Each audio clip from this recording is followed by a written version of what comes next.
বাংলাদেশ ভারত টেস্টের তৃতীয় দিনে আম্পায়ারদের আবারও ভুল সিদ্ধান্ত। এজন্য বাংলাদেশকে হারাতে আম্পায়াররা ইচ্ছে করেই মুশফিকুর রহিমকে আউট দেন। এটা সত্যি একটি বিতর্কিত আউট দিলেন আম্পায়াররা। মুশফিকুর রহিম তার এই আউটটি কোনোভাবেই মেনে নিতে পারছিলেন না। কমেন্ট্রি বক্সে তামিম ইকবালও রীতিমতো অবাক হলেন মুশফিকুর রহিমের আউটটি দেখে।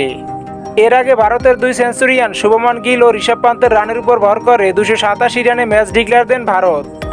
এই রানে বাংলাদেশের লক্ষ্যমাত্রা দাঁড়ায় 515 রানের। তৃতীয় দিনে এই লক্ষ্যমাত্রা ছুঁতে প্রথমে বেশ ভালোই করছিল বাংলাদেশের টাইগাররা, তবে সেটা বেশি সময় স্থায়ী হয়নি। জাকির হাসান 33 ও সাদমান 35 রানে উইকেট হারায়।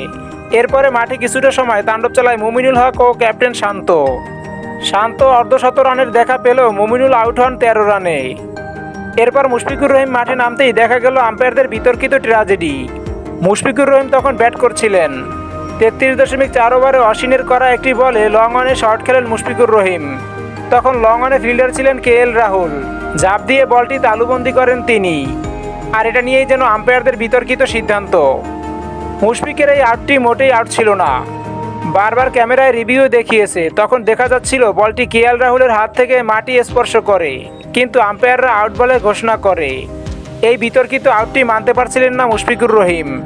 এজন্য বাংলাদেশকে হারাতেই আম্পায়ারদের এমন সিদ্ধান্ত। কমেন্ট্রি বক্সে থাকা তামিমও অবাক হলেন আম্পায়ারদের এমন আউটের সিদ্ধান্ত দেখে। তৃতীয় দিন শেষে বাংলাদেশের সংগ্রহ 4 উইকেটে 158 রান। মাঠে আছেন সাকিব আল হাসান ও শান্ত অপরাজিত 51 রানে।